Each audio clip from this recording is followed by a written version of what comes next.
Hello hello hello hello అందరికీ నమస్కారం. బాగున్నారు కదా? బ్రహ్మాండంగా ఉంటారు. మరి నేనే ఇలా ఉన్నాను. ఏమిటి అలా మొహాలేసు చూస్తున్నారు? ఇదిగో మీరు చెయ్యాల్సింది చేయడం లేదు. మరి నాకు కూతంత బాధ అనిపిస్తూ ఉంది. రావు గారి రచ్చబండని సబ్స్క్రైబింగ్ చేసుకోకుండా చాలా మంది చూసేస్తున్నారట. మరి యూట్యూబ్ బాబాయ్ ఉత్తరాల మీద ఉత్తరాలు రాసేస్తున్నాడు. మరి మీరు సబ్స్క్రైబ్ ఎవరైతే చేసుకోలేదో వాళ్ళు సబ్స్క్రైబ్ చేసుకుని ఇదిగో ఈ వీడియోకి ఒక లైక్ ఇచ్చే పనిలో మీరు ఉండండి. మన రావు గారి రచ్చబండలోకి ఎవరు వచ్చారు చూసే పనిలో నేను ఉంటాను. ఎవరు బాబు? ఓహో, నోట్లో వేలు పెట్టినా కొరకలేని ఓ అమాయకుడు ఓ చల్లని సాయంత్రం వేళ ఏకంగా చెయ్యే తినేసాడట. ఇది ఎవరి గురించి చెబుతున్నాడో మీకు ఈ పాటికే అర్థమై ఉంటుంది. 7-10 వయసులోనూ తన వాడి వేడి తగ్గలేదని నిరూపించుకున్న అపర మన్మధుడు విజయసాయి రెడ్డి ఉరాఫ్ సూటికేసుల రెడ్డి గురించి చెబుతున్నాను.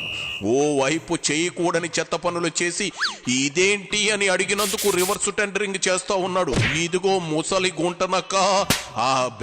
ఇది నా పిలుపు కాదయ్యో సాయిరెడ్డి, మన పిల్లకాయలు ఈ మధ్య నిన్ను అలాగే పిలుస్తూ ఉన్నారు. అందుకే నేను కొత్తగా ఉంటుందని ట్రై చేశా. ఏం చేతగా ఉందా? ఓకే, నీకు ఇష్టం వచ్చినట్లే పిలుస్తాలే. అది సరే, ఏంది ఆ మిథున్ రెడ్డిని అంటేసుకుని వచ్చావు? ఏంది కదా? ఒక పార్లమెంటు సభ్యునికే ప్రజాప్రతినిధికే సేఫ్టీ సెక్యూరిటీ లేనటువంటి రాష్ట్రం ఏదైనా ఉందని అంటే ఈ దేశంలో ఆంధ్ర రాష్ట్రం మాత్రమే. అది తెలుగుదేశం పార్టీ పరిపాలన. గతంలో ఎప్పుడూ ఇలా జరగలేదు. మా 5 సంవత్సరాల పాలనలో ఇలా ప్రజాప్రతినిధుల మీద రాళ్ళు వేయడం, వాళ్ళని ఒక ఇంట్లో మామూలుగా చర్చలకు వెళితే, పరామర్శకు వెళితే ఈ రకంగా రాళ్ళు వేసి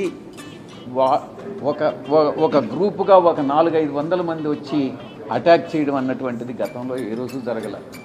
సరే, అటాక్ చేశారు తెలుగుదేశం గుండాలు. అటాక్ చేసిన తర్వాత ఎవరైతే అటాక్ చేశారో వాళ్ళని వదిలేసి పోలీసులు మా మీద కేసులు పెట్టడం అన్నటువంటిది ఇంకా శోచనీయమైనటువంటి విషయం. ఇటువంటి రాష్ట్ర ప్రభుత్వం నిజంగా పరిపాలించేదానికి ఈ తెలుగుదేశం పార్టీ అర్హత ఉందా లేదా అన్నటువంటిది ప్రజలు నిర్ణయించాలి, కేంద్ర ప్రభుత్వం నిర్ణయించాలి, రాష్ట్రపతి గారు నిర్ణయించాలి. అబ్బో నిజమా? అయినా వైసీపీ వద్దు, కూటమి ముద్దు అని నిర్ణయించింది నువ్వనే ఆ ప్రజలే.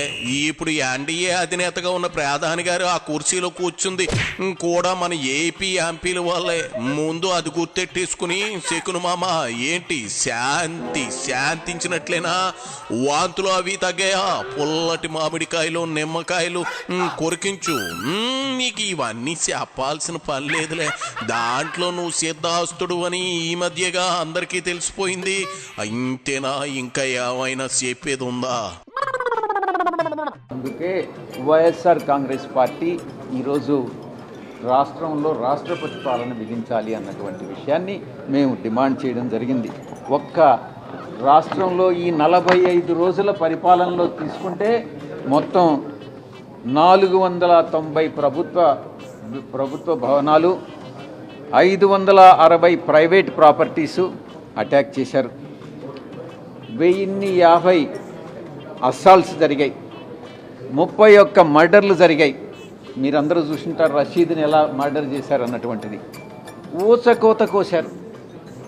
దాన్ని చూసి పోలీసులు ఒక స్పెక్టేటర్ లాగా ఒక ప్రేక్షక పాత్ర వహిస్తూ ఉన్నారు. మొత్తం ఆ రషీద్ మర్డర్ గానైతే ప్రపంచవ్యాప్తంగా గతంలో ఎన్నడూ లేనంత వ్యూవర్షిప్ ఉందదానికి. అంటే అంతమంది చూసి తెలుగుదేశం పార్టీని, చంద్రబాబు నాయుడిని, లోకేష్ నాయుడిని అసహించుకునేటటువంటి పరిస్థితి ఈరోజు. మీరా పాలకులు, మీరా పరిపాలించేది రాష్ట్రాన్ని, మీలో ఒక రాక్షసత్వం దాగి ఉంది అన్నటువంటిది ఈ ఒక్క మర్డర్ ద్వారా, 31 మర్డర్లు వదిలేయండి, ఈ ఒక్క మర్డర్లోనే తెలుస్తుంది అన్నటువంటి విషయాన్ని ప్రజలు గ్లోబల్గా ప్రపంచవ్యాప్తంగా చూస్తూ ఉన్నారు. ఇదిగో సాయిరెడ్డి, నేను విషయం అడుగుతా సిగ్గు లేకుండా. అది సిగ్గుపడకుండా సమాధానం చెప్పు. 36 మర్డర్లను గొంతు కూసిన మేకలాగా నువ్వు ఆ సైకో అరుతున్నారు కదా. ఒక్కసారి ఆ లిస్టులో పేర్లు గబగబా చదివేసి వినిపించగలవా? లేదు. ఎందుకు వచ్చిన గాలి మాటలు, ఎందుకు వచ్చిన పోసుకోలు కబుర్లు చెప్పు. మీకు జనం గట్టిగా బుద్ధి చెప్పి 11 సీట్లు ఇచ్చి మూలం కూర్చోబెట్టారు. మూసుకుని కూర్చోక ఎందుకు వచ్చిన సేవ రాజకీయాలు చెప్పు. జనం మధ్యలోకి వెళితే రేపటి రోజున కాండ్రించి ఉమ్మేసిన వేస్తారు. జాగ్రత్త, మళ్ళీ చేపలేదనుకో. 300 అటెంప్ట్ మర్డర్స్ చేశారు. అందుకే ఆర్టికల్ ప్రెసిడెంట్ రూల్ని పెట్టాలన్నటువంటిది డిమాండ్ చేస్తున్నాం. మా యొక్క పార్టీ అధ్యక్షులు శ్రీ జగన్మోహన్ రెడ్డి గారు ఆ కుటుంబాన్ని పరామర్శించడం జరిగింది. ఇక్కడికి ఢిల్లీ వచ్చి కేంద్ర ప్రభుత్వం మౌనం వహిస్తూ ఉంది కాబట్టి ఇక్కడికి వచ్చి మంగళవారం మధ్యాహ్నం వస్తారు.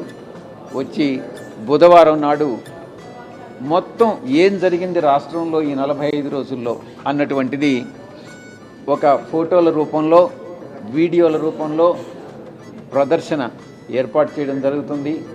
ప్రెస్ని అడ్రస్ చేయడం జరుగుతుంది. ఇండియా ఇంటర్నేషనల్ సెంటర్ అనుకుంటాను మోస్ట్లీ, అక్కడ ఈ యొక్క ఎగ్జిబిషన్ని నిర్వహించి మొత్తం మీడియాని కూడా అడ్రస్ చేసి రాష్ట్రపతి గారిని, ప్రధానమంత్రి గారిని, హోమ్ మినిస్టర్ గారితో అపాయింట్మెంట్ అడగడం జరిగింది. కానీ వాళ్ళు ఇస్తారా అన్నటువంటిది, ఎందుకనంటే వాళ్ళు కూడా రాష్ట్ర ప్రభుత్వంలో, ఆంధ్ర రాష్ట్ర ప్రభుత్వంలో భాగస్వామ్యులు కాబట్టి వాళ్ళు నిజంగా ఈ ఆలకిస్తారా అన్నటువంటిది సందేహంగానే ఉంది. శివరాకరి ముక్క బేషుగ్గా ఉంది. ఎప్పటికైనా నీకు ఆ విషయం తెలిసినందుకు చాలా సంతోషం. ఊరకే పబ్లిసిటీ అవ్వారాలు ఎందుకు చెప్పు. ఢిల్లీకి ఫ్లైట్ ఛార్జీలు బొక్క తప్ప ఒక్కడే అపాయింట్మెంట్ కూడా దొరకదు. అంచేత తాడేపల్లి ప్యాలెస్లో జగన్ రెడ్డిని తడుగుడ్డ వేసుకుని భోజోమని చెప్పు.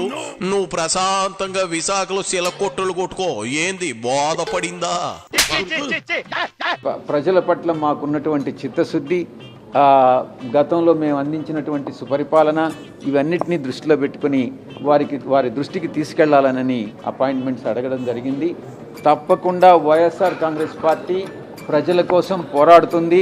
మళ్ళీ తిరిగి ఇప్పటికిప్పుడు 45 రోజుల తర్వాత ఈరోజు ఎన్నికలు జరిగినా కూడా సమూలంగా తెలుగుదేశం పార్టీ తుడిచిపెట్టుకొని పోతుంది అన్నటువంటి విషయంలో ఎటువంటి సందేహము లేదు. అయినప్పటికీ కూడా ప్రజలు వాళ్ళకి 5 సంవత్సరాలు పరిపాలించడానికి అధికారం ఇచ్చారు. మేము ఒక కన్స్ట్రక్టివ్ అపోజిషన్ రోల్ని మేము ప్లే చేస్తున్నాం. నువ్వు మాట్లాడిన దాంట్లో 2 తాపులున్నాయి శకును మావ. ఒకటి, ప్రజలకు సుపరిపాలన అందించావన్నావు.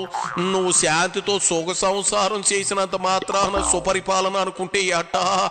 రెండోది, ప్రతిపక్షంలో ఉన్నావు అంటున్నావు. ఆ హోదా కూడా లేదు. కాబట్టి ఇదిగో మూసుకుని కూర్చోవడం బెటరు. ఇక సాలే, ఎల్లిరా కడుపుల సాయిరెడ్డి. పోవయ్యా.